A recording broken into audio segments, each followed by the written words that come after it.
Thanks very much for staying with us. Time now for Eye on Africa with me, Georgia Calvin-Smith.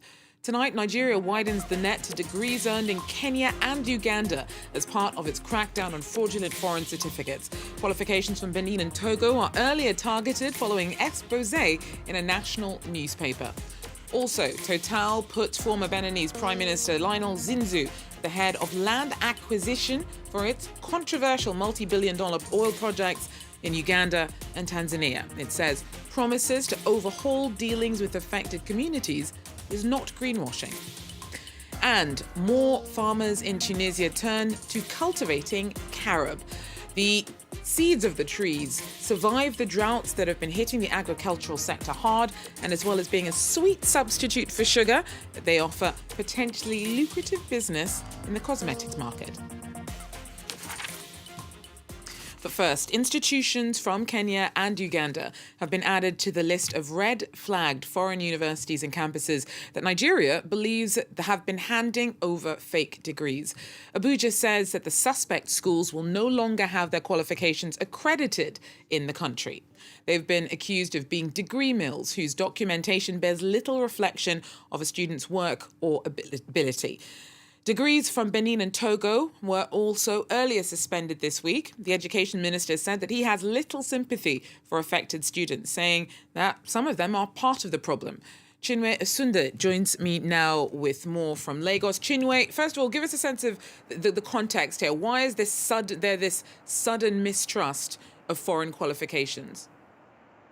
Okay, there has been an investigation from an investigative journalist, a reporter who bagged a degree from Cotonou, that is Benin Republic, from Benin Republic University, within 6 weeks, and also practice in the mandatory 1 year scheme organized by the Nigerian Youth Service Corps. That was the report that came out later last year, and this actually erupted or had a ripple effect, and the Ministry of Education decided to look into this.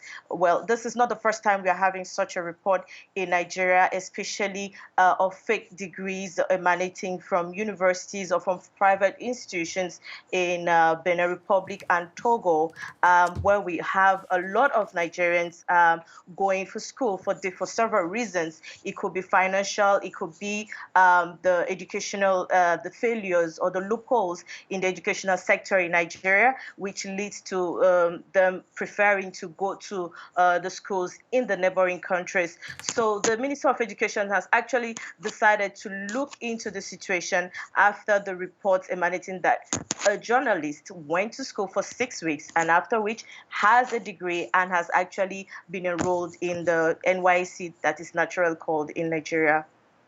So what exactly is the scope of this crackdown by the government on suspected fake degrees? And is there not a risk that students from legitimate institutions end up being penalised by these measures? It's rather unfortunate, and the government mentioned that they're actually not going to consider these students. But yes, the Association of Nigerian Students, which has a lot of fractions, actually appealing, some of the fractions are appealing to the Ministry of Education to look into the matter and to consider those who have also been advanced in their education legitimately, of course, and penalize the bad eggs in the crate of eggs. There is no need to penalize all students when we also have a lot of good ones and just have few bad ones. But of course, the investigation that the Ministry of Education has to carry out would actually reveal a lot of things. Yes, it's been a ban to their accreditation and evaluation of the certificates. There will be a pause if the students are in school. We have a school year that is running, so there will probably be a pause for these students who do not know their outcome until the end of the investigation. Thereafter, the government or the Ministry of Education might want to consider them depending on the results of their investigation. So you're mentioning that investigation there. So besides cracking down on certain universities, what else is the government doing to make this process of earning foreign degrees more transparent? the Nigerian government does not have a lot of power when it comes to foreign educational system, which obliges, but the Nigerian educational system obliges every citizen or every good citizen to have a year of service after you've obtained your degree elsewhere. And that is where the evaluation and the accreditation comes in. So they wouldn't have a lot of power on the foreign scene, but internally there is a process for any school to be accredited, and there are some requirements. And even if when a student has to get into a school, there are cutoff marks. There's a process, due diligence that is always done before a school is accredited and before a student actually gains admission into a school, which is a normal thing. Yes, which is a normal thing in every country. So I believe that the Nigerian government is doing the right thing when it comes to checking the process that it has laid on ground and to checkmate the ones that are coming in from foreign countries. Thanks very much. Chinwe Osundu there speaking to us from Lagos. Now, French energy giant Total has said that it's launching a review of its land acquisition practices as it pushes ahead with multi-billion-dollar drilling projects in Uganda and Tanzania. The plans have triggered huge backlash from conservationists and those who say that the needs of affected communities are being overlooked. Clarice Fortuné with more. This is part of the land in the center of the TotalEnergies Group's two controversial projects, costing $10 billion.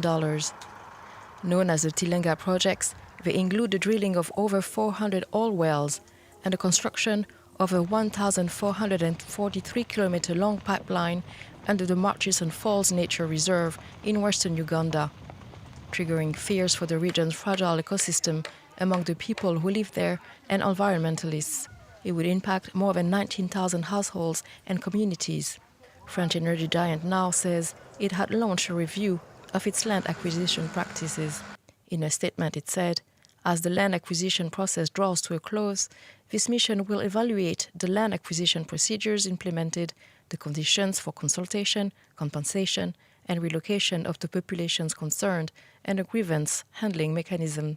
TotalEnergies also named Benin's former Prime Minister Lionel Zinsou to lead the land acquisition assessment, calling him a recognized expert in African economic development. But already many environmentalists have expressed skepticism about the review, which should be submitted by April. Look now at some news in brief. Kenya's Law Society has called for nationwide demonstrations over President William Ruto's accusation that parts of the judiciary may have worked with his political opponents to undermine government policies. Ruto has been accused of crossing a line with his remarks. Several of his plans to cut government spending have been held up by the courts after legal challenges over the last year. On Thursday, Sudan recalled its ambassador to Kenya in protest over Ruto's meeting with the paramilitary chief Mohamed Hamdan Daglo a day earlier. Also known as Hemeti, he's on one side of a military power struggle that plunged Sudan into deadly conflict last April. The RSF paramilitary force has been battling the army ever since. More than 12,190 people are known to have been killed in the fighting since then. The school year for students in Zambia will start 3 weeks late. On Thursday, the government announced the postponement over a deadly cholera outbreak. At least 150 people have died of the disease since October. More than 342 new cases have been detected over the last day, with 23 fatalities recorded. Schools had been due to reopen on the 8th and will now do so on the 29th. And South African Paralympic champion Oscar Pistorius is spending his last night in prison in Pretoria before his scheduled release on Friday. He's due to live under strict conditions at home after having been approved for parole following 9 years of his murder sentence. The 37-year-old former runner fatally shot his girlfriend, Reva Steenkamp, at home on Valentine's Day in 2013.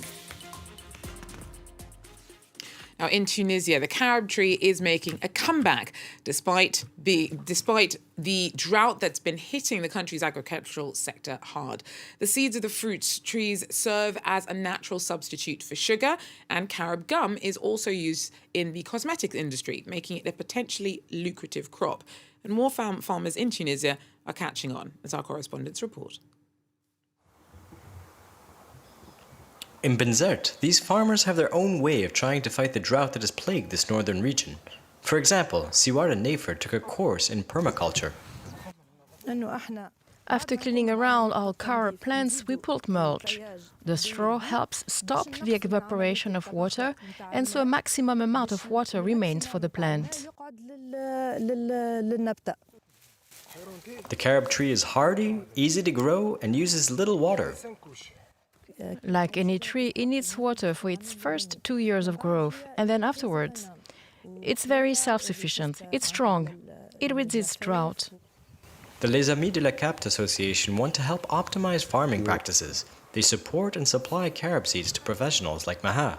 Some have found the crop to be surprisingly lucrative. Before, where there was a lot of rain, people planted popular trees that grew quickly. There was no demand for organic. But now, things have totally changed. Carobs are now in demand as sugar substitute.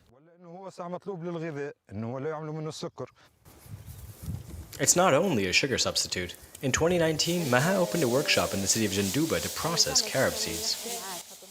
The first separation doesn't give us 100% grains like our clients want. That's why we do manual separation like Mrs. Wasila is doing now. Maha and her employees then crush, roast, and grind the carob to make different products for the local and international market: powder, syrup, molasses, and even flour.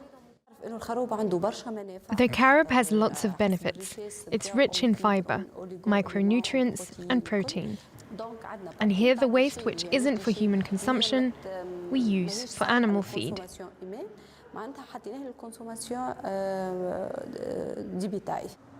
There's also big demand for carob gum from the cosmetic sector, a promising indicator of the growth potential of carob seed derivatives on the international market. Well, that's it for Eye on Africa for now. Thanks for joining us, though. Do so again if you can. Till then, take care.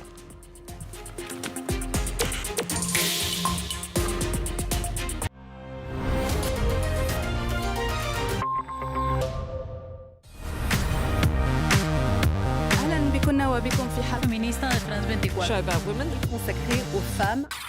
The 51% is celebrating its 10th anniversary. Hello, I'm Annette Young and welcome to The 51%, a new show about women who are... For the past decade, we've been reporting on women who are reshaping our world. 4 dedicated hosts in English, French, Arabic and Spanish. A diversity of languages and offering a variety of perspectives as we hear from those pushing for gender equality. Covering a decade of struggle, perseverance and change. The only show of its type on a global newscaster. Find it here on France 24 and France24.com. Nos vemos próximamente en France 24. À très bientôt sur France 24. Voilà, تحياتي. Bye for now.